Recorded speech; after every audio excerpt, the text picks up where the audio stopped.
الحمد لله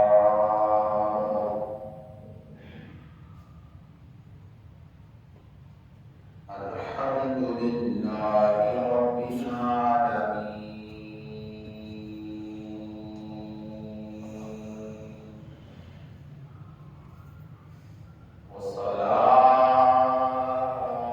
والصلاة والسلام على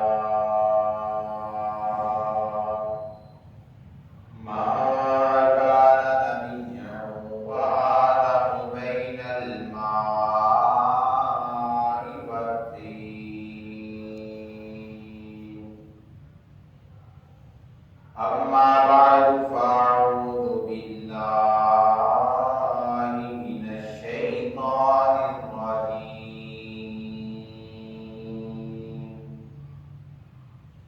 بسم الله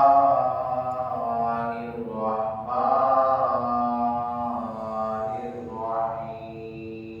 الرحيم إذا أراد شيئا أن يخلق له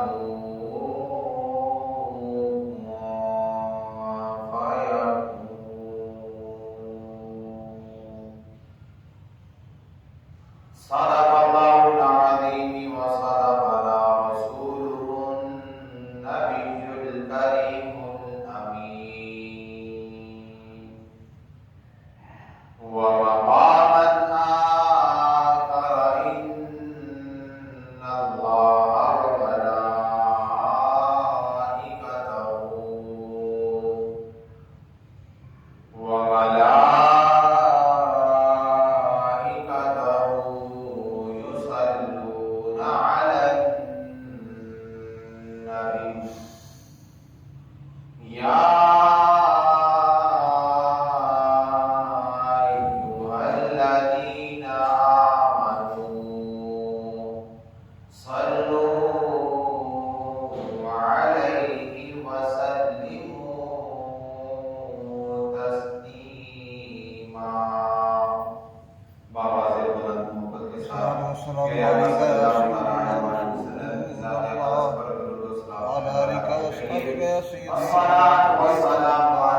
کہ رب کریم میری زبان پر کلمہ حق جاری فرمائے اور آپ سب کی سماعت کو کلمۃ الحق سننے کی توفیق عطا فرمائے۔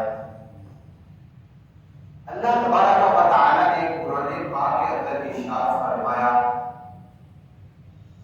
اذا اراد شیئا ان یقل له کن فیکون، فرمایا کہ جب میں کسی چیز کو بنانے کا، کسی چیز کی تخلیق کا ارادہ کرتا ہوں، فیقول له کن فیکون، تو بس میں اتنا کہتا ہوں کن فیکون، بس وہ ہو جاتا ہے۔ اب یہ بات ہے آپ کے اور میرے رب کی کہ رب کریم فرماتا ہے کہ جب میں ارادہ کرتا ہوں کسی چیز کو بنانے کا، کسی چیز کو پیدا کرنے کا، تو میں صرف اتنا کہنا ہے کن فیکون، بس وہ ہو جاتا ہے۔ لیکن جب ہم میں سے اگر کوئی لفظ کن کہنا چاہے، اس کے لیے بہت سارے وسیلوں کی ضرورت ہوتی ہے، بہت سارے ایسے وسائل کی حاجت پڑتی ہے کہ جب انسان کن کہنا چاہے، انسان کو پہلے ارادہ کرنا پڑتا ہے۔ جب انسان اپنا ارادہ پختہ کر لیتا ہے، تو ارادہ پختہ کرنے کے بعد جب انسان یہ چاہتا ہے کہ میری زبان سے الفاظ کن نکلے، تو جب انسان یہ چاہتا ہے تو کیا ہوتا ہے؟ پہلے انسان کے لب ہلتے ہیں، لب ہلنے کے ساتھ ساتھ اس کی آواز بھی پیدا ہونا ہوتی ہے۔ جب آواز پیدا ہوتی ہے، ہونٹوں کے اندر جنبش بھی آتی ہے۔ جب یہ جنبش پیدا ہوتی ہے، ہونٹوں کے اندر حرکت آنا شروع ہوتی ہے، آواز کا پیدا ہونا شروع ہوتا ہے، انسان کا ارادہ کرنا شروع ہوتا ہے، تو تب جا کر انسان جو ہے وہ لفظ کن کہہ پاتا ہے۔ تب انسان لفظ کن کہہ پاتا ہے، تو اس کے اندر ایک وقفہ لگتا ہے، ایک وقت لگتا ہے، ایک مقدار لگتی ہے کہ جب انسان جو ہے، جس کو اللہ تبارک و تعالی قرآن پاک میں فرماتا ہے لَقَدْ خَلَقْنَا الْإِنسَانَ فِي أَحْسَنِ تَقْوِيمٍ، کہ میں نے انسان کو بہت ہی اچھے طریقے سے پیدا کیا ہے، انسان کو بڑے آسان انداز سے پیدا کیا ہے، اس سے اشرف کوئی مخلوق نہیں ہے۔ مگر جب وہ انسان بھی لفظ کن کہہ دیتا ہے تو کیا ہوتا ہے؟ اس کو ایک وقت درکار ہوتا ہے، کچھ وسائل کی حاجت پڑتی ہے، کچھ اس کو اپنے لبوں کو جنبش دینے کی حاجت پڑتی ہے۔ وہ انسان جو ہے جب وہ لفظ کن کہنا چاہتا ہے، اس کو آواز پیدا کرنے کی حاجت ہوتی ہے۔ اگر اس انسان کے اندر آواز نہ ہو تو وہ لفظ کن کہہ نہیں پاتا۔ اگر اس انسان کو رب کریم اپنے ہونٹوں کو جنبش دینے کی حرکت کی اجازت نہ دے تو وہ انسان لفظ کن کہہ نہیں پائے گا۔ اگر اس انسان کو رب کریم نے ارادے کی ایک صلاحیت عطا فرمائی ہے، اگر رب کریم اس انسان سے اس صلاحیت کو چھین لے تو وہ انسان جو ہے وہ لفظ کن جو ہے وہ کہہ نہیں پائے گا۔ تو رب کریم نے فرمایا اذا اراد ای شیئا ان یخلق له کن فیکون، جب میں کسی چیز کا ارادہ کرتا ہوں تو لفظ کن کہتا ہوں وہ ہو جاتا ہے۔ جب رب کریم لفظ کن کہتا ہے تو کتنا بھی لگتا ہوگا۔ اگر ہم اس کو سوچنا شروع کر دیں، شاید ہم اپنی زندگیاں بسر کر جائیں، لیکن ہم اس وقت کی مقدار کا اندازہ نہیں لگا سکتے کہ وہ کیا وقت ہوگا، وہ کیا مقدار ہوگی کہ جب رب کریم نے لفظ کن کہا ہوگا کہ یہ کائنات بن گیا ہوگا۔ جب رب کریم نے لفظ کن کہا ہوگا، آپ اور مجھ جیسے لوگوں کی کئی جانیں پیدا کر دی گئی ہوگی، آپ اور مجھ جیسے کئی لوگ پیدا کر دیے ہوں گے۔ جب رب کریم نے لفظ کن کہا ہوگا، ہم اس لفظ کا اندازہ نہیں لگا سکتے کہ میرے رب کریم نے وہ لفظ کن کب کہا اور کب آسمان پیدا ہو گیا۔ ہم اس چیز کا اندازہ نہیں لگا سکتے کہ میرے اور آپ کے رب کریم نے کب لفظ کن کہا اور کب یہ ہمارے دل جو زمین ہے یہ پیدا کر دی۔ ارے ہم اس لفظ کن کا اندازہ نہیں لگا سکتے کہ کب آپ کے اور میرے رب نے لفظ کن کہا تو کیا ہوا کہ اللہ تبارک و تعالی نے دریاؤں کو پیدا کر دیا، ان تمام مخلوق کو پیدا کر دیا، یہ درخت پیدا کر دیے، اور ایسی چیز جو ہم اپنی آنکھوں سے مشاہدہ کر سکتے ہیں، یہ سب اللہ تبارک و تعالی نے پیدا کی ہے، سب کی سب اللہ تبارک و تعالی نے پیدا کی ہے۔ تو ہم اس لفظ کن کہنے کی مقدار کا اندازہ نہیں لگا سکتے کہ کب رب کریم نے لفظ کن کہا اور کب ہماری تکلیف ہوگی، کب رب کریم نے لفظ کن کہا کہ آسمان اور زمین کی تکلیف ہو گئی، کب رب کریم نے لفظ کن کہا حضرت آدم سے لے کر آج تک جتنے مسلمان آ کوئی انسان لفظ کن کہنا چاہتا ہے، اس کے لفظ کن کہنے کے لیے کچھ وقت درکار ہوتا ہے، کچھ چیزیں درکار ہوتی ہے۔ اسی طرح آج ہم اس شخصیت کی بات کرنے جا رہے ہیں کہ جن کے بارے میں آتا ہے کہ آج یہ جو ماں ہے، یہ جو ماں چل رہا ہے، یہ ان کے حوالے سے چل رہا ہے۔ یہ بڑی گیارہ شریف کا ماں چل رہا ہے، پیران پیر روشن جدید حضور شیخ عبد القادر جیلانی قدس سرہ نورانی، آپ کا اس کا یہ ماں چل رہا ہے۔ ان کے توسل سے کیا کرتے ہیں، ہم گیاری مناتے ہیں۔ تو رب کریم فرماتا ہے کہ جو بندہ میرا ہو جاتا ہے میں اس کو اپنا سب کچھ عطا کر دیتا ہوں۔ جب وہ لفظ کن کہتا ہے، جب وہ لفظ کن کہتا ہے تو بس وہ ہو ہی جاتا ہے۔ جس طرح ہمارے دوست حضور شیخ عبد القادر جیلانی قدس سرہ نورانی، علماء فرماتے ہیں کہ آپ کی کئی کرامات ہیں، کئی کرامات ہیں، یہاں تک کہ اگر آپ ایک بارش برسے نا، بارش برسے، اس کے جتنے قطرات اوپر سے زمین کی طرف آتے ہیں، اگر ہم ان قطرات کی گنتی کرنا شروع کر دیں، علماء فرماتے ہیں کہ وہ قطروں کی گنتی بھی کم پڑ جائے تو ان کی کرامتیں اتنی زیادہ ہیں، ان کی کرامتیں اتنی زیادہ ہیں۔ اور صرف اتنا نہیں ہے کہ حضور شیخ عبد القادر جیلانی ہمارے روز صرف گیارہویں منایا کرتے تھے، ایسی بات نہیں، ہمیں صرف اتنا پتا ہے کہ آپ نے ایک کشتی تھی اس کا بیڑا پار کر دیا، آپ گیارہویں مناتے ہیں، ہمیں صرف اتنا پتا ہے، اس سے بڑھ کر ہمیں کچھ پتا ہی نہیں ہے کہ آپ کیا کیا کیا کرتے تھے، آپ کے پاس کیا کیا علوم تھے، آپ نے کیا کیا علم حاصل کیے اور ان کو آگے ڈیلیور کرنا شروع کر دیا۔ ہمارے اور آپ کے روز حضور شیخ عبد القادر جیلانی قدس سرہ نورانی، آپ اس وقت کے بہت بڑے عالم دین تھے، آپ نے حدیث کا علم سیکھا، آپ نے فقہ کا علم سیکھا، آپ نے اصول فقہ سیکھی اور آپ نے کئی احادیثوں کو جمع کیا، آپ نے تصوف کا علم سیکھا اور بعد میں ان تمام علوم کو سیکھ کر آگے اپنے مریدین کے اندر ڈیلیور کرنا شروع کر دیا، ان کو سکھانا شروع کر دیا۔ اگر آپ حضور غوث اعظم رحمۃ اللہ تعالی علیہ کا علم کا اندازہ لگانا چاہتے ہیں تو آئیے آپ کو میں ایک واقعہ سناتا ہوں۔ ایک مرتبہ بغداد کے 1000 علماء جمع ہو گئے، ایک بہت بڑا مجمع لگ گیا کہ جس کے اندر 1000 علماء بیٹھے ہیں اور ان کا کیا کہنا تھا کہ ہم نے دیکھنا ہے کہ بغداد کے اندر ایک بہت بڑا عالم دین رہتا ہے، آج ہم نے اس کے پاس جانا ہے، اس کے ساتھ ہم نے مناظرہ کرنا ہے۔ جب 1000 بغداد کے بڑے بڑے علماء بیٹھے ہوں اور اس کے اندر ہمارے اور آپ کے روز بھی بیٹھے ہوں، حضور شیخ عبد القادر جیلانی قدس سرہ نورانی کیا مناظرہ ہو رہا ہے، ان میں سے پہلا آتا ہے، پہلے ایک حدیث بیان کرتا ہے۔ اب جو حدیث ہوتی ہے نا، اس کے پہلا ایک اوپر متن ہوتا ہے، سند حدیث ہوتی ہے۔ سند حدیث کیا ہوتا ہے کہ جس کے اندر اس حدیث کو بیان کرنے والے راوی جو ہوتے ہیں ان کے نام لکھے جاتے ہیں کہ فلاں نے اس سے جس طرح آج ہم ہیں کہ کچھ ہمارے پر دادا حضرات جو ہیں کچھ ہمیں باتیں بتایا کرتے تھے، ہمارے پر دادا سے ہمارے دادا تک پہنچتی ہیں، تو ہمارے دادا سے ہمارے باپ تک پہنچتی ہیں، تو ہمارے باپ سے ہم تک اور آگے ہم سے ہماری اولاد تک ڈلیور ہو۔ اس طرح یہ جو سلسلہ چل رہا ہے، اس سلسلے کو کیا کہتے ہیں، اس سلسلے کو سند کہا جاتا ہے۔ اسی طرح پیارے آقا صلی اللہ تعالیٰ علیہ وسلم سے لے کر حضور غوث پاک رحمۃ اللہ تعالیٰ علیہ تک جن صحابہ کرام جن تابعین کے نام آتے ہیں، وہ جو نام لکھے جاتے ہیں حدیث سے پہلے ان کو کہا جاتا ہے حدیث کی سند۔ اب جو 1000 علماء کرام موجود ہیں، حاضر ہیں، مناظرے کے لیے تشریف لائے ہیں، اب ان میں سے پہلے جو عالم تھے انہوں نے ایک حدیث کی سند بیان کی۔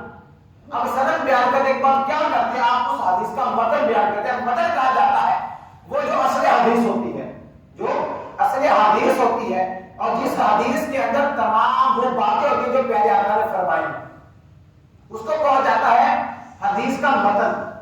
اور اس کے بعد جو تشریح ہوتی ہے وہ ہے جو صحابہ کرام نے کی، تابعین نے کی، فقہاء حضرات نے کی، علماء کرام نے کی، اس کو پھر تشریح کہا جاتا ہے۔ اس طرح پہلے عالم دین نے پہلے کیا سند پڑھی، اس پر اس کا متن پڑھا، اس کے آداب پڑھے اور اس کا ترجمہ کیا اور اس کی وضاحت کر دی۔ اسی طرح ایک عالم دین نے یہ کام کیا، اس کے بعد دوسرے عالم دین کی باری آتی ہے تو وہ بھی حدیث کی سند بیان کرتے ہیں، متن بیان کرتے ہیں، اس کا عبارت بیان کرتے ہیں، اس کے ساتھ ساتھ اس کی وضاحت کر کے تیسرے عالم دین پر آتے ہیں۔ اسی طرح 1000 علماء جو ہے وہ اپنی اپنی احادیث بیان کر جاتے ہیں اور ہر حدیث کا متن پڑھتے ہیں، اس کی سند پڑھتے ہیں، اس کے ترجمے کو واضح کرتے ہیں اور اس کی وضاحت کر کے آگے چلتے ہیں۔ جب آپ کو میرے لجپال حضور غوث پاک کی باری آتی ہے تو آپ کیا کرتے ہیں، آپ اپنی حدیث بیان نہیں کرتے، آپ کیا کرتے ہیں، اپنی آگے حدیث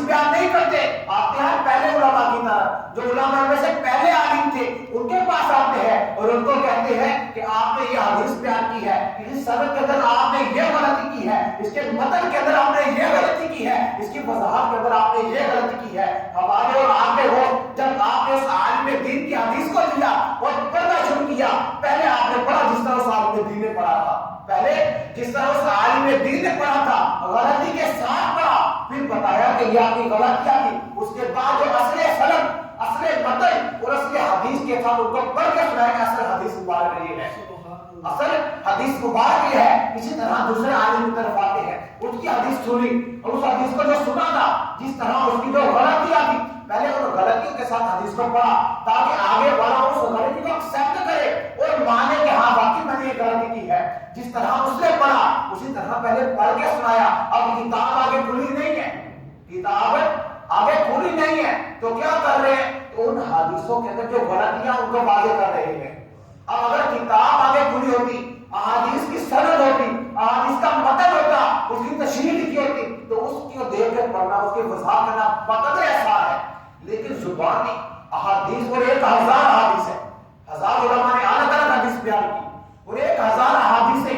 اسی طرح ایک علماء کے پاس اسی طرح جا رہے ہیں، ایک بات اتنے جا رہے ہیں اور جس حدیث کے اندر غلطی تھی اس حدیث کو اسی غلطی کے ساتھ پڑھا، اس کے بعد اس کو درست کر کے پڑھا اور درست کر کے پڑھنے کے بعد اور اس کی جو وضاحت وغیرہ ہوگی، جب 1000 علماء مکمل ہوں گے، جب آپ کی اپنی حدیث بیان کرنے کی باری آتی ہے، علماء اپنے ہاتھوں کو بلند کر دیتے ہیں، علماء اپنے ہاتھوں کو بلند کر دیتے ہیں اور کہتے ہیں یا غوث آج تک ہم نے آپ سے بڑا عالم نہیں دیکھا، آج تک ہم نے آپ سے بڑا عالم نہیں دیکھا. ہم نے جو سنا تھا وہ حقیقت سے ہی سنا تھا کہ آپ واقعی حدیث کے عالم ہیں، آپ واقعی فقہ کے عالم ہیں، آپ واقعی تصوف کے عالم ہیں. جس طرح ہمارے اور آپ کے حضرت شیخ عبد القادر جیلانی قدس سر النورانی، آپ نے علم دین حاصل کیا اور علم دین کے اندر صرف اور صرف آپ نے یہی کچھ حاصل نہیں کیا. آپ کو صرف اور صرف 3 چیزیں ایسی ہیں کہ جن کا آپ کو بہت شوق تھا. 3 کام ایسے تھے کہ جو آپ اپنے دل کے ساتھ، محنت کے ساتھ، لگن کے ساتھ کیا کرتے تھے. وہ کیا؟ ایک تھی تدریس، دوسری تھی تحریر اور تیسری تھی تقریر بات جس کو کہتے ہیں. یہ 3 چیزیں ہمارے بہت ہی شوق اور محبت کے ساتھ کیا کرتے تھے. جب آپ تدریس کرتے اور جو بھی آپ کی تدریس کے اندر آپ کا طالب علم بن جاتا وہ آپ کا دیوانہ ہو کر رہ جاتا. کمال تدریس کیا کرتے تھے. اس طرح آپ سمجھاتے کہ ادھر آپ پڑھ رہے اور سامنے طالب علم کے دل کے اندر اتار رہے ہیں، سامنے طالب علم کے دل کے اندر اتار رہے ہیں. اور اگر تحریر کی طرف چلتے ہیں، آپ نے تحریر کے اندر بہت کام کیا ہے. آپ نے ہزاروں کتابیں تحریر فرمائی ہیں کہ جو آج تک ہمارے تک پہنچی، اکثر تک پہنچ گئی ہیں. کچھ ایسی کتابیں جو اب تک پہنچ نہیں سکی. کیوں؟ کہ جو ہمارے تک آنے والے ہیں، لے کر آنے والے ہیں، ان کے اندر کوئی تغیرات واقع ہو گئے. جس طرح آپ نے دیکھا ہوگا کہ اللہ تبارک و تعالیٰ نے اپنی کتاب کا ذمہ جو ہے وہ خود لیا ہے. لا تبدیل لکلمات اللہ، تعالیٰ فرماتے ہیں کہ میرے کلام کو کوئی تبدیل نہیں کر سکتا. اسی طرح آسمانی کتابیں کتنی ہیں؟ کسی کو پتہ ہے؟ آسمانی کتابیں کتنی ہیں؟ 4 کتابیں ہیں نا. توریت ہے، زبور ہے، انجیل ہے، قرآن پاک ہے. ابھی 4 کتابیں کیا ہمارے پاس اب تک یہ چاروں کی چاروں کتابیں جو ہے کیا صحیح متن کے ساتھ ہمارے تک پہنچی؟ صرف اور صرف قرآن پاک آپ کو ملے گا کہ جس کے جو الفاظ جب نازل ہوا تھا وہی الفاظ لے کر اب تک وہی الفاظ چل رہے ہیں. لیکن بقیہ جو 3 کتابیں ان کے اندر تغیر واقع ہو گیا.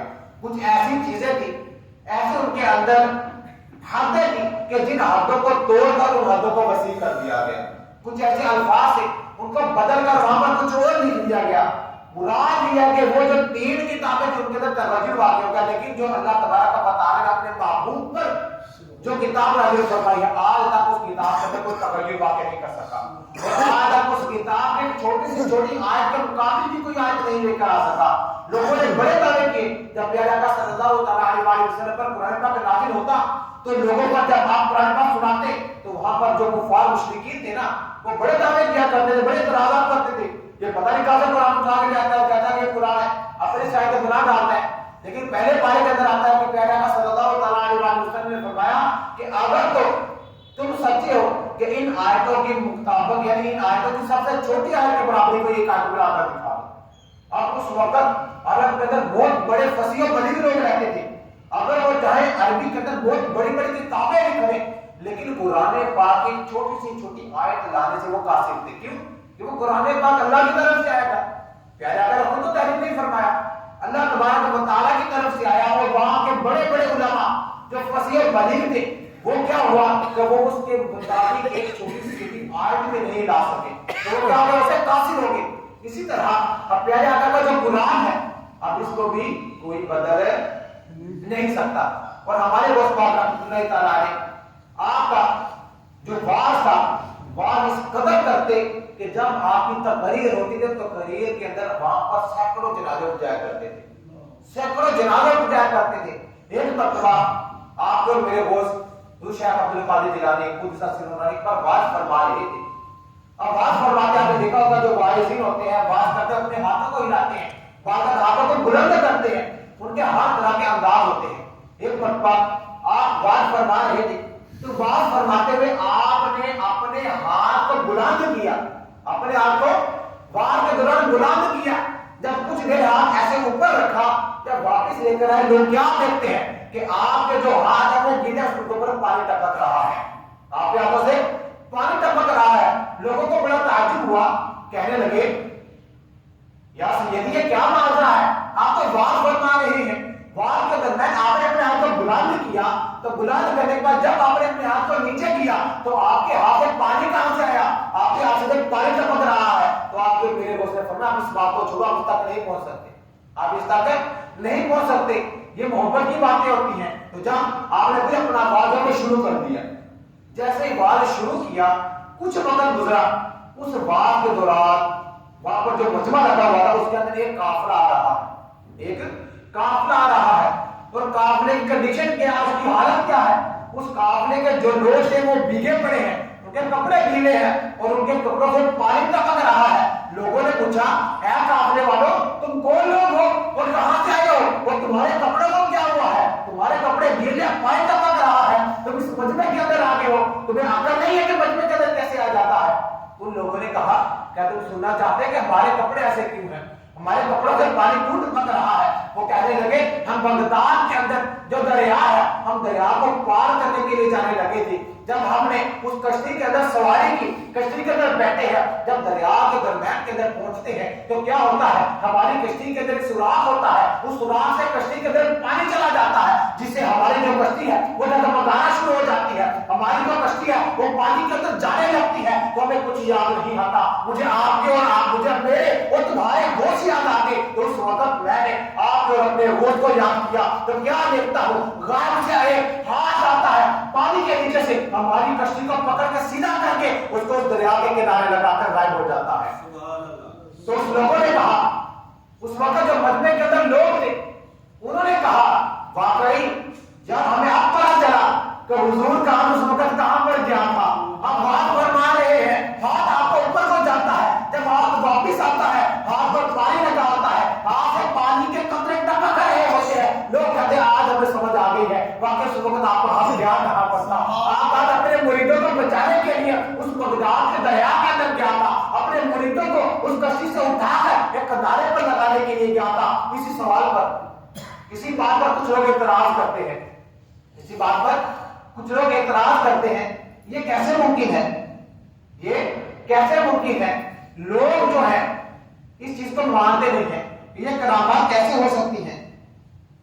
تو لوگوں نے اس چیز پر اعتراض کرنا شروع کر دیے کہ حضور غوث پاک اس وقت بغداد کے ایک بہت بڑے میدان کے اندر بیٹھے ہیں, بغداد کے بہت بڑے میدان کے اندر بیٹھے ہیں, تو وہاں سے اس دریا کے اندر کیسے ہاتھ گیا اور کیسے اپنے مریدین کو آپ نے بچا لیا, یہ کیسے ممکن ہے. تو اس پر قرآن پاک سے دلائل ہے.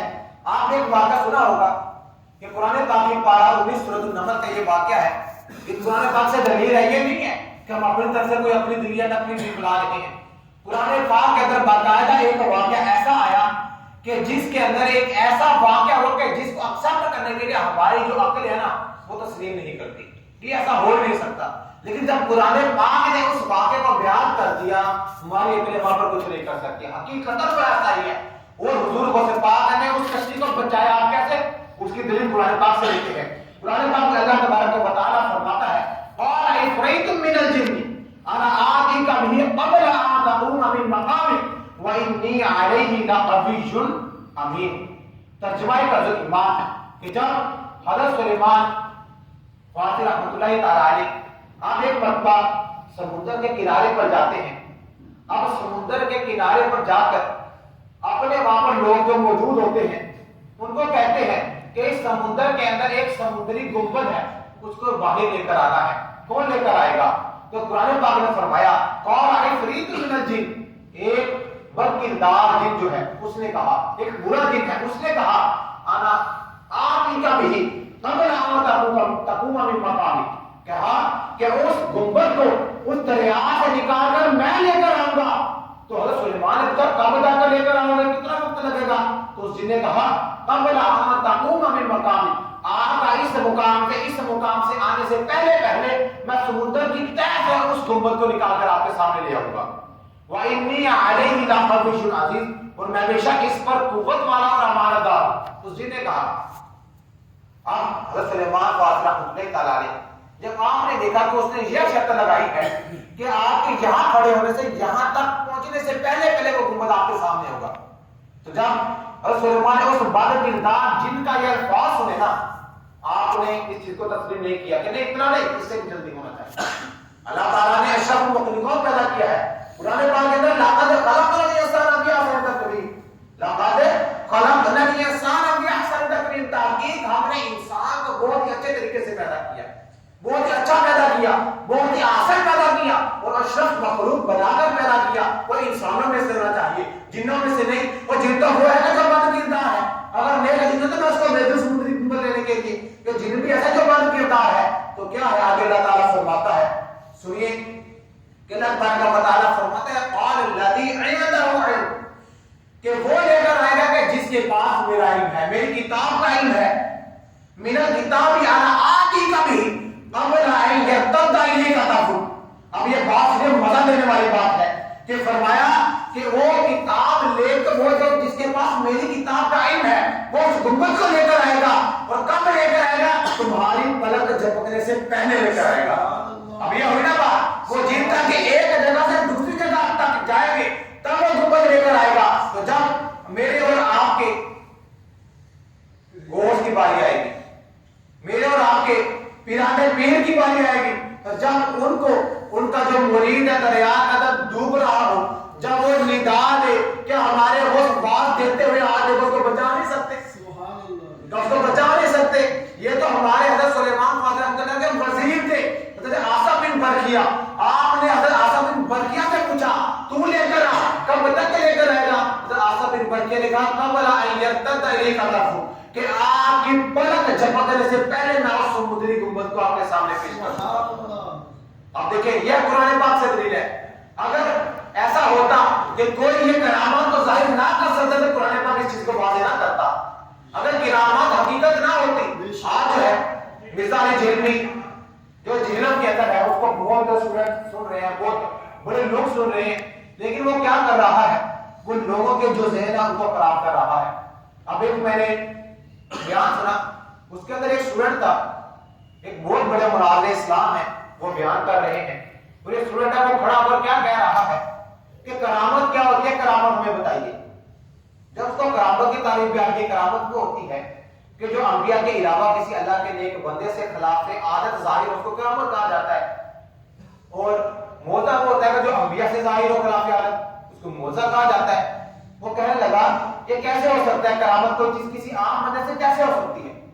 اب انسان اس بندے سے یہ پوچھے، اگر ہم اس کو یہ سوال کیا تو مراد اسلام نے کہ جو کرامت ہے جس طرح ہمارے بہت سے بات ہے، ہم ان کی بات کریں، ان کی ایک دلیل دیں گے کہ آپ ایک مرتبہ نا اپنے حجرے کے اندر عبادت کے اندر مصروف تھے، آپ اپنے حجرے کے اندر عبادت میں مصروف تھے، آپ کا جو امامہ مبارک تھا نا اس وقت جو تھا وہ 600 دینار کی رقم کے برابر تھا۔ 600 دینار سب سے زیادہ قیمتی اس وقت جو تھا، اس وقت کے جو بادشاہ تھے وہ اتنا مہنگا اپنا کپڑے بھی نہیں پہنتے تھے، لیکن علماء کے جو امامے ہوتے ہیں وہ اتنے مہنگے ہوا کرتے تھے۔ آپ کا جو امامہ تھا وہ 600 دینار کی رقم کے برابر تھا۔ تو ایک چور آتا ہے، ایک چور آتا ہے اور آ کر اس امامے کو چرانے کی کوشش کرتا ہے۔ اب اس امامے کو چرایا، اب چرا کر کیا ہے، وہ چرا کر لے کے جانے لگا، امامہ اٹھا لیا، جیسے ہی کمرے سے باہر قدم رکھا اس کی آنکھوں کی بینائی چلی گئی، اس کی آنکھوں کی بینائی چلی گئی۔ پھر اس نے قدم واپس رکھا، اس کی آنکھوں کی بینائی آ گئی، پھر باہر نکلتا ہے، پھر آنکھوں کی بینائی چلی جاتی ہے، پھر قدم اندر کرتا ہے، آنکھوں کی بینائی، وہ عجیب معاملہ ہے۔ اب اس امامے کو رکھ بھی نہیں رہا، اس کو لے کر بھی جانا ہے، لیکن جب اس حجرے سے باہر نکلتا ہے اس چور کی آنکھوں کی بینائی چلی جاتی ہے، وہ جا نہیں پاتا، لیکن اتنے میں باہر دروازے پر دستک ہوتی ہے، باہر دروازے پر دستک ہوتی ہے، وہ چور جو ہوتا ہے وہ اندر آ کر آپ کی چارپائی کے نیچے چھپ جاتا ہے، آپ کی چارپائی کے نیچے چھپ جاتا ہے۔ تو جب ہمارے اور آپ کے دوست دروازے پر جاتے ہیں، پوچھتے ہیں کون ہے، تو آواز آتی ہے میں خضر علیہ السلام، آواز آتی ہے میں خضر علیہ السلام ہوں۔ تو وہ پوچھتے ہیں کہ کیا بات ہے، کیسے آنا ہوا؟ تو حضرت خضر علیہ السلام نے عرض کی یا سیدی مجھے ایک کتب چاہیے، مجھے ایک کتب چاہیے۔ فرمایا کس لیے؟ کہ ہمیں فلاں جگہ پر تصوف کے لیے، ہمیں کتابوں کے لیے حاجت ہے کہ ہمیں کتب چاہیے۔ بزرگوں سے پاک کا چہرہ اس طرف ہے، عبادت کر رہے ہیں پھر بیٹھ کر، کہتے ہیں کہ وہ میری چارپائی کے نیچے کتب ہے، اس کو نکالو لے جاؤ۔ سبحان اللہ، میری چارپائی کے نیچے کتب ہے، اس کو پکڑو اور لے جاؤ، اور اس سے جو کروانا چاہتے ہو کروا لو۔ اب جب خضر علیہ السلام نے چارپائی سے نیچے اس کے بازو پکڑ کے نکال کے نا چل کتب چلے، تو وہ کہنے لگا میں تو چور ہوں، میں تو چور ہوں، میں تو ہمارے امامہ چوری کرنے کے لیے آیا تھا، لیکن آپ مجھے کتب سمجھ رہے ہیں۔ تو خضر علیہ السلام نے فرمایا کہ تم یہاں پر آئے تو چور بن کے تھے، تمہاری قسمت ہے کہ تمہیں کتب بن کر جانا پڑا ہے۔ آیا کیا کرنے تھا؟ چوری کرنے کے لیے، لیکن جہاں کیا بن کے رہا ہے؟ وقت کا کتب بن کے جا رہا ہے۔ اسی طرح آپ کو یہ کتب بنانا ہے، تو چور نہ کچھ پڑھا، لیکن آپ کی زبان سے الفاظ نکلے کہ تو کتب ہے تو چلا جا، یہ کتب ہے اس کو لے جا، لیکن وہ وقت کا کتب بن گیا۔ اب یہ کہ کرامت ہے، جب اولیاء اللہ سے اس طرح کے کوئی خلاف عادت کوئی کام ظاہر اس کو کہا جاتا ہے کرامت۔ اگر کوئی ہم میں سے کوئی انسان جو ہے ہم ہوا میں اڑنا شروع کر دیں، کہ ہم بولیں کہ ہماری کرامت ہے، ہم تو گناہوں سے ایسے لپٹے پڑے ہیں نا، تو ہم تو یہی کہہ سکتے ہیں یہ جادو سے بھی کام کر رہا ہے، ہم اپنی کرامتیں نہیں کہہ سکتے ہماری یہ کرامت ہو گئی ہم نے یہ کر دیا۔ نہیں، یہ ہے اللہ والوں کی باتیں، یہ اللہ والوں کی کرامتیں ہوتی ہیں، ہمارے جیسے لوگوں کی کرامت کہاں؟ ہم اپنے آپ کو نیکیوں کے اندر مبتلا کر لیں، ہماری یہی سب سے بڑی کرامت ہے۔ ہم نمازیں پڑھنا شروع کر دیں، ہمارے لیے یہ سب سے بڑی کرامت ہے۔ والدین کا ادب کرنا شروع کر دیں، یہی سب سے بڑی کرامت ہے۔ اسی طرح ایک بچہ سویا پڑا تھا، اس نے کیا کیا؟ جب سویا پڑا اس کے بعد اس کے والد تشریف لائے، اس کے والد وفات پا چکے تھے، اس کے والد وفات پا چکے تھے۔ اب جب اس نے اپنے والد کو خواب کے اندر دیکھا کہ اس کے والد کے جسم پر ایک جہنمی لباس ہے، جہنمی لباس ہے، اور اس کو آگ کے کوڑے پڑ رہے ہیں۔ اس نے کہا ابا یہ کیا ماجرا ہے؟ اس کے ابے نے کہا یہ میرے گناہوں کی نحوست کی وجہ سے ہے، یہ میرے گناہوں کی وجہ سے ہے، جو میں نے دنیا کے اندر گناہ کیے ہیں یہ اس کے سبب مجھے عذاب ہو رہا ہے۔ تو بیٹے نے پوچھا بیٹا ابو جی اب اس کا کیا حال ہے، اسے کیسے نجات ملے گی؟ تو اس باپ نے کہا جا غوث کے پاس جا، اس کا یہی حال ہے۔ کیا؟ غوث کے پاس جا، حال وہی کر سکتے ہیں، میرے پاس کوئی حال نہیں ہے۔ تو بیٹا جب صبح اٹھتی ہے بزرگوں سے پاک رحمۃ اللہ تعالیٰ علیہ کہ آپ کے مدرسے میں آتے ہیں اور آپ بزرگوں سے پاک سے اپنے والد کے لیے دعا کے لیے کہتے ہیں، تو بزرگوں سے پاک نے پتا کیا کہا؟ کہنے لگے کیا آج تک تیرے باپ نے میرے پیچھے نماز پڑھی ہے؟ کیا آج تک تیرے باپ نے میرے پیچھے نماز پڑھی ہے؟ تو بیٹا کہنے لگا نہیں۔ چلو ٹھیک ہے نماز نہیں پڑھی، کہ آج تک کوئی جمعہ میرے پیچھے پڑھا ہے؟ بیٹا کہنے لگا نہیں۔ تو پھر کہنے لگے کہ آج تک تیرا باپ اس مدرسے کے اندر آیا ہے؟ تو بیٹے نے پھر کہا نہیں۔ اب پھر بزرگوں سے پاک نے پوچھا کیا تیرے باپ نے مجھے دیکھا ہے؟ بیٹا کہا کہ جہاں تک تو مجھے یاد پڑتا ہے میرے پتی نے آپ کو نہیں دیکھا۔ اب دیکھیں آپ نے کیا کرنا، اس کی بخشش کروانی ہے، اس کو عذاب سے بچانا ہے، ہیلے بہانے تلاش کر رہے ہیں، شاید کہیں نہ ملاقات ہوئی ہو نا، میں اس کا وسیلہ دے کر اس کا واسطہ لے کے میں اس کی مغفرت فرما دوں۔ آپ نے کئی بہانے تلاش کیے، کیا تمہارے باپ نے میرے ساتھ مصافحہ کیا ہے؟ کہنے لگا نہیں۔ تو فرمایا کیا تمہارے باپ اس مدرسے کی گلی سے گزرے؟ کیا اس مدرسے کی گلی سے گزرے؟ تو بیٹا کہنے لگا ہاں مجھے یاد پڑتا ہے ایک بار کہیں جا رہے تھے مدرسے کے آگے سے گزر کر گئے تھے۔ حضور غوث پاک نے اپنے ہاتھوں کو بلند کیا اور اس کے والد کے لیے دعائیں خیر کی، تو بچہ چلا جاتا ہے۔ جب بچہ جاتا ہے رات کو اس کے والد اس کے خواب کے اندر آتے ہیں، تو بچہ دیکھتا ہے کہ آج میرا باپ اتنا خوش اور اتنا حسین لگ رہا ہے، کیا دیکھتا ہوں؟ تو اس کے باپ کے جسم پر ایک جنتی لباس ہوتا ہے، سر کے اوپر ایک جنتی امامہ ہوتا ہے، اس کے پاس فرشتے اپنی ایک مجلس لگائے بیٹھے ہوئے ہیں تو بیٹے نے پوچھا ابا کیا ماجرا ہے, آج کیا معاملہ ہے کہ آج تم اتنے خوش لگ رہے ہو, اتنے حسین لگ رہے ہو, آج تم پر جو لباس ہے وہ بھی اتنا خوبصورت ہے, یہ کیسے تبدیلی آئی؟ تو اس باپ نے کہا بیٹا یہ تو غوث کے پاس گیا تھا, یہ تیرے غوث کی ہاتھوں کو بلند کرنے کی برکت سے ہے کہ تیرے غوث نے ہاتھوں کو بلند کیا تو یہاں میرے رب نے مجھ سے اس لباس کو دور کر کے جنتی لباس پہنا دیا. اب یہ میرے اور آپ کے غوث کی کرامات ہیں, تو پھر بھی ہم کہیں یہ کرامات کہاں پر لکھی ہیں, یہ کیسے جائز ہو سکتی ہیں, ان کی دلائل کیا ہے؟ یہ احادیثوں سے آپ کو کئی حدیثیں مل جائیں گی, قیاس سے آپ کو مل جائے گی, اجماع سے مل جائے گی. یعنی جو بھی چیز ہے نا اس کو ثابت کرنے کے لیے چار چیزیں ہوتی ہیں. ایک ہوتی ہے نص قطعی جس کو قرآن کا کہا جاتا ہے, ایک احادیث متواترہ ہوتی ہے, مرفوع احادیث ہوتی ہیں. اس کے بعد کیا ہوتا ہے علماء کا اجماع ہوتا ہے. اگر اجماع سے بھی کوئی چیز نہ ملے پھر قیاس ایک چوتھی چیز ہے. یہ چار چیزیں ایسی ہیں کہ جن کے ساتھ ہم کسی چیز کے جائز ہونے کو ثابت کر سکتے ہیں. اگر ان کے علاوہ کوئی چیز ہے اس کے اوپر اختلافات آ جاتے ہیں کہ یہ ایسے نہیں ہے تو فلاں کے نزدیک یہ تھا, فلاں کے نزدیک یہ تھا. اس طرح یہ چار چیزوں کے اندر آپ کو جو ہے اولیاء کرام رحمۃ اللہ السلام کے جو ہے کرامات کے آپ کو انبار مل جائیں گے.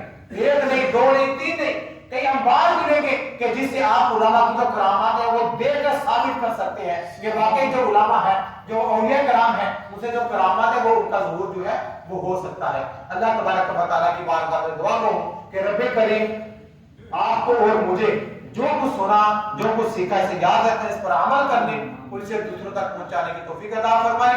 وما علینا الا البلاغ المبین.